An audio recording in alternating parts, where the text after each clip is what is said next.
wabarakatuh. Perkenalkan, saya Rio Tanta Saputra. Saya mahasiswa dari Sekolah Tinggi Ilmu Kesehatan Indonesia Maju. Pada kesempatan kali ini saya akan menjelaskan tentang perencanaan atau intervensi keperawatan yang sudah saya buat untuk khususnya pada anak-anak dengan penyakit diare di daerah Cibinong, Bogor. Sebelumnya saya dan teman-teman saya atau saya beserta kelompok saya telah melakukan penyuluhan tentang penyakit diare di daerah Cibinong, Bogor. Dan saya mengambil masalah keperawatannya yaitu tentang defisit pengetahuan. Kenapa mengambil defisit pengetahuan? Karena ibu-ibu di sana masih banyak yang belum mengetahui cara pengobatan pada penyakit diare, cara mencegah penyakit diare, dan cara penanganan penyakit diare pada anak. Sebelumnya saya dan teman-teman saya setelah melakukan penyuluhan, saya sudah menjelaskan tentang apa itu diare, apa itu bahaya diare bagi anak khususnya atau bagi balita, terus dan bagaimana cara melakukan pencegahan pada diare. Dan untuk perencanaan atau intervensi keperawatan yang sudah saya buat yaitu khususnya pada penyakit diare, yang pertama yaitu melakukan edukasi kesehatan.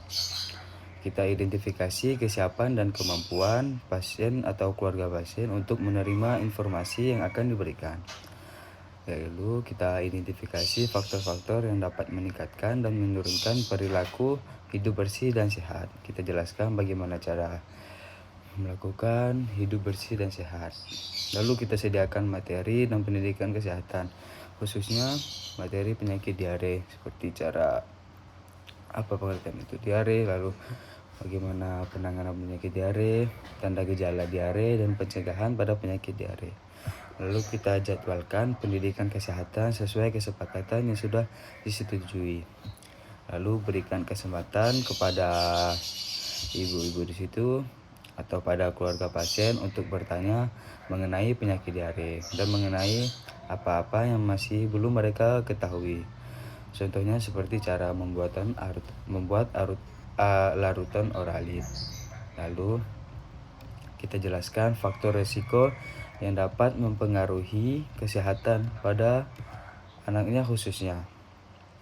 Lalu kita ajarkan perilaku hidup bersih dan sehat, bagaimana cara mencuci tangan, cara memberikan makan kepada anaknya secara bersih dan sehat. Lalu ajarkan strategi yang dapat digunakan untuk meningkatkan perilaku hidup bersih dan sehat.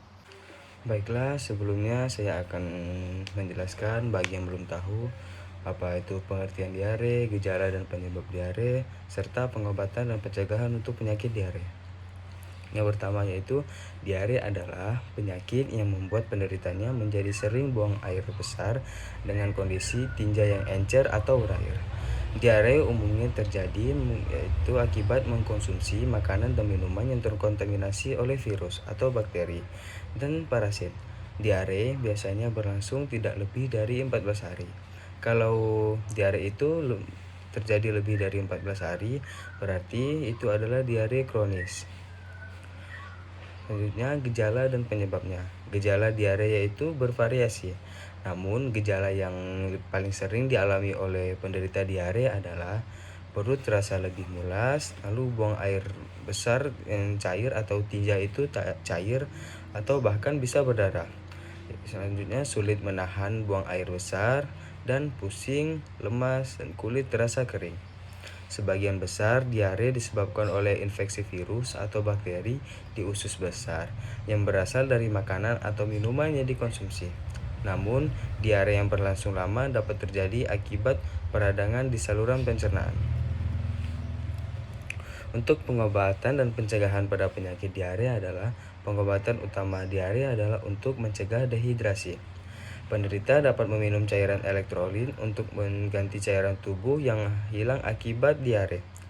Selain itu, konsumsi makanan lunak, suplemen probiotik, dan obat anti diare yang bisa didapatkan di apotek juga disarankan untuk mempercepat pemulihan diare. Selain itu, obat diare yang cairan yaitu bisa dibuat di rumah, yaitu obat cairan Oralid. Obat ini bisa dibuat sendiri di rumah. Lalu untuk mencegah diare dianjurkan untuk selalu menjaga kebersihan diri dan makanan. Misalnya dengan mencuci buah dan sayur, serta tidak mengkonsumsi makanan atau minuman air yang belum dimasak sampai matang, dan rajin mencuci tangan. Setelah melakukan edukasi kesehatan kepada keluarga pasien, saya akan melakukan perencanaan yang kedua, yaitu edukasi nutrisi. Yang pertama, kita periksa status gizi, status alergi, program diet dan kebutuhan dan kemampuan pemenuhan kebutuhan gizi pada anak. Lalu, identifikasi kemampuan dan waktu yang tepat untuk menerima informasi, yaitu waktu yang sudah direncanakan dan disepakati untuk melakukan penyuluhan. Setelah itu kita persiapkan materi dan media seperti jenis-jenis nutrisi, tabel makanan penukar, cara mengelola, dan cara menakan makanan pada anak. Lalu kita jadwalkan pendidikan kesehatan sesuai kesepakatan. Pendidikan kesehatan yang akan kita jelaskan kepada ibu pasien atau keluarga pasien khususnya untuk diberikan kepada anaknya. Lalu berikan kesempatan kepada keluarga pasien untuk melakukan pertanyaan apa hal yang saja yang tidak mereka ketahui.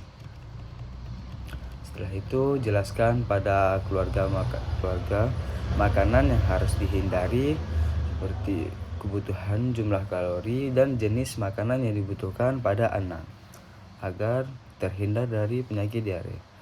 Lalu demonstrasikan cara mengukur posisi saat makan dan ajarkan keluarga memonitor asupan kalori dan makanan kepada anaknya.